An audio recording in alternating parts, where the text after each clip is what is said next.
Hello students, welcome back to CTET by Global Online. So in this session, I will be explaining you important MCQs, which is the part 3. We have already completed the two parts of important MCQs, that is covering the most important chapters of paper 1 and paper 2. So if you are giving paper 1 or paper 2, that is applicable for the both. Clear? So I suggest each and every students please watch this video till the end because every question is important for your examination and I will be explaining you in a detailed explanation, right? So let's begin now. So first question on your screen, which agent of socialization helps develop independence and decision making skills? So from the options, okay, we need to choose the right answer or right option, which is stating that this agent is developing the child's decision making skills. Okay, it may be parents, it may be peers, teachers, or textbook as well. So choose the right answer and give an answer in a comment box. Okay, I'll give you 10 seconds for this.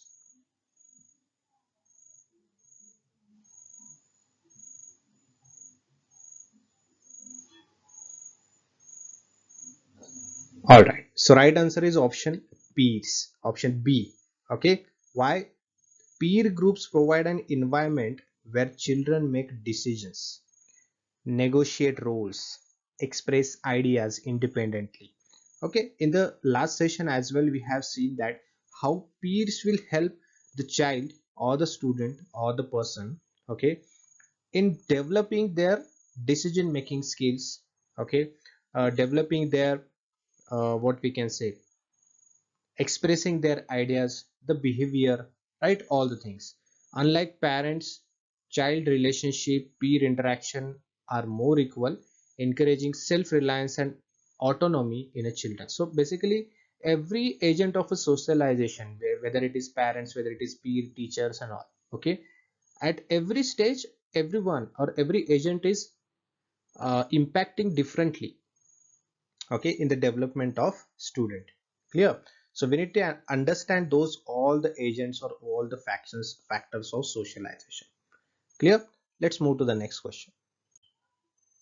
Next question, the term secondary socialization, okay, refers to socialization that happens in adulthood only, the second stage in parenting, learning from institutions like school and media, or option D, that is learning from only siblings. So secondary socialization, this is quite different. Okay, that is learning from institutions like school and media, right? Why it is? After primary stage, that is family based learning, where your parents are teaching you, clear, your behavior, your way of talking, communication, all the things. Okay, the firstly you will start learning from your parents, that is your primary stage. After you're learning all the things, the basic things, you will move to the next level where teachers or schools and media will teach you. Okay, that is your secondary socialization agent. Clear? Or secondary socialization agents will be your teacher, your class, and school. Clear? Children enter institutions such as schools, sports club, religious centers, and etc. after the primary stage, right? This stage is called secondary socialization, where formal rules and structures teach social conduct and expectations. See, the primary one, okay, which is informal, we can say, or also we can call it casual. But when the child is developed his primary stage or after completing the primary stage, he will move to the secondary one, which is formal. Clear? Which is not casual. Understanding where the strict rules will need to be followed, the structure need to be followed. Okay, that is the formal thing. So secondary socialization will be formal, primary socialization will be informal or casual. Next question. When a child follows traffic rules after seeing his parents do it, it is example of, okay, indirect socialization, formal instruction, verbal discipline, or punishment based learning. So it is what? It is indirect socialization. So basically no one is teaching you directly, but you are, as a child, you are as a student, just observing what parents are doing and just learning from that. Clear? That is called indirect socialization. Next, which agent of socialization allows freedom of expression and equal interaction? Parents, teachers, peers, and religious institutions. So that is nothing but the peers. Okay. Peers relationship are usually based on the mutual interest and equality, unlike hierarchical family or teacher-student dynamics. Okay, children can express themselves freely, negotiate, and make decisions, which aids emotional and cognitive development. So basically, where we are having the formal learning, okay, whether it is in school from the teachers and all. Other side, we are having, or we are developing ourselves, we are developing our activities or our behavior, our way of talking, our decision making skills, emotional and cognitive development, all the things casually. Okay, that is called the peers support. Clear? The peers relationship. So this relationship usually based on the mutual understanding, right? The equality, where you and your peer or your colleague, your friend, is totally equal, and where you are free to speak. Okay, you are comfortable with those understanding. So where you are learning but in a casual environment, that is called your freedom of expression. You can freely speak, you can freely express your ideas, your emotions and all. That is your freedom of expression, where you have that uh, thing with your with the peers. Okay. Next question. The first step in socialization process is enrolling in school, imitating parents' behavior, watching TV, and writing an exam. So this is imitating parents' behavior. That's it. That is the first step. That means your primary socialization.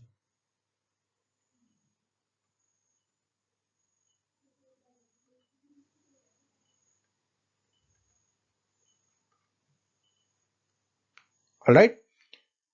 See, the process begins in early childhood when children observe and mimic parents or caregivers. Okay, this early phase sets a tone for emotional bonding and initial understanding of a social rules. Okay, we have seen how the primary socialization impact the children's development, right? Next question. A child learns honesty and punctuality from teacher. This is an example of informal learning, peer influence, moral socialization, or emotional bonding. So this is moral socialization, where children is learning honesty and punctuality from the teacher. See, moral values like honesty, punctuality, respect are often taught by the teacher through instructions, right? And their own behavior, right? Teacher is not only the person who is giving instructions to the students, and just students are just taking those instructions and following it. No, children's or students are observing teacher as well. Okay, they are just learning from the teacher how he behaves, how he communicate, how he speaks. Okay, those all things will be observed along with the instructions. Clear?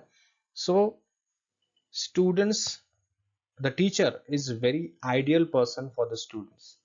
They learn all the things from the teacher when they are moving to the secondary socialization process, right? Okay. Now, teachers serve as a role model, especially in formal social settings. As I have said now, okay, teacher is the ideal person for the students. They observe the teacher, they observe all the behavior of the teacher, and they try to be like your teacher. Clear? All right, so this is first question on your screen. You can see, as per the Howard Gardner's theory of multiple intelligence, which of the following set represents correct match of intelligence and associated characteristics? Okay, so in the options you can see, we have, the question has given us the option like we have intelligence and the characteristic, associated characteristics with that. So basically what we need to do, we need to select the option which is correctly matching. Okay, so what we have given: intrapersonal skill in the understanding and relating to others, logical mathematical skill of dance and athletic abilities, musical performance or composition skills, and spatial skills of appreciating the natural world. Okay, so what will be the correct match of this? Okay, only one option is correct. So the right answer is option 3, that is musical performance or composition. See, intrapersonal we have given the first option, okay, which is not correct. Why? Because intrapersonal and we have given the skills in understanding and relating to others. That is not correct. Intrapersonal intelligence is the capacity to understand oneself. Right? So that is why it is called intrapersonal. Right? One's emotions, motivation, inner states. That is your intrapersonal. Okay, second option, that is logical and mathematical, and the characteristics we have: the skills of dance and or athletic ability. That is also not correct. Logic or mathematics, okay, that intelligence refers to the logical reasoning or numerical skills or scientific thinking. It is not like a skill of dance and athletic abilities. Correct. This we can consider as a kinesthetic intelligence, that is more of practical work. Right. Third is correct. Okay, fourth we will discuss and then we'll go to the third one. Fourth is spatial, that is skills of appreciating the natural world that we have given. That is also not correct. Okay, that intelligence, the spatial intelligence, means is the ability to think in a three dimensions. Getting it? Visualizing the objects, mentally manipulating them. That is your spatial. And the correct option is musical. That is correct. Okay, performance or composition skills, that is correctly matching. Okay, so that is the option 3 is correct. Correctly matching, we need to understand what the options are given. Okay, and how it is correctly matching with others are. This question is very easy, the options are also very easy. We know that intrapersonal, that means it should be that there is something intrapersonal, yourself, which is connected to oneself, ourself, right? And the characteristic that we have given, the question has given, it is not correctly matching with the intrapersonal. Logical and mathematicals, obviously that person should be having the logical mind. Okay, and that thing is not given in the characteristics. In the spatial also it is not correctly matching, only musical is correctly matching. Right. Let's move to the next one. Which of the following statement is not correct about learning? One, learning depends on learner's previous knowledge. Second, learning implies organization of prior conceptual schemes. 3. Learning is facilitated by the social action. And the fourth, learning as a product rather than a process. Obviously, the correct answer is option 4, right? The learning as a product rather than a process. Okay, the fourth option is a correct answer, but it is not correct about the learning. Understanding what I am trying to say? Understand the question first. It is asking not correct about learning. Getting it? It is correct. It is clearly asking not correct about learning. But the three, the 1, 2, 3 are correctly matching with or connecting with the learning. The fourth one is not connecting. Okay, it is a process. It is not a product. It is not a finished good. It is not a limited one. It is a continuous process. Right? So if the sentence was like that, learning is the process rather than product, then it could be having the correct answer. Okay, the correct about learning. Clear? So option 4 is not correctly matching with the right answer. Okay, it is not correct about learning. Problem solving is the fostered by divergent thinking, functional fixedness, passive imitation, or response set. What is it? It is a 1, divergent thinking. Problem solving always should be divergent. Okay, thinking from the all the aspects, multiple directions, right? Generating many possible solutions about the problem. That is called divergent thinking. Clear? So problem solving always should be thinking from the all aspects. Okay, different directions. According to the Kohlberg theory of moral development, at what stage are children self-centered and see their own benefit in doing something. At the first stage in the first level, at the second stage in the first level, at the third stage in the second level, or at the fifth stage in the third level. So before that, you need to understand, you must know the Kohlberg's theory first, then you will be able to understand. Okay, so the right answer is option second. Clear? Option second is the correct one. Clear? The first level, pre-conventional level or pre-conventional morality level, that is the first level of this Kohlberg's theory model, moral development. Okay, the second is conventional morality, third is post-conventional morality. Okay, and in that every level has a sub stages, or we can say sub levels. Okay, like in the first level pre-conventional morality there are two stages, in the second one there are two stages, in the third one there are two stages. Okay, or so overall six stages are there. Clear? Next, inclusion of student belonging to disadvantaged group demands. Okay, one, awareness and sanitization towards the diverse traditions. Two, evidencing and encouraging identity based stereotypes. Three, isolation in the classroom on the basis of social affiliation. Four, same ability grouping of students in the classroom. Okay, you can also give an answer in a comment box. Okay, so right answer is option 1, awareness and sensitization. Okay, not sanitation, sensitization towards the diverse tradition. Okay, the first answer is correct one. Inclusion requires what?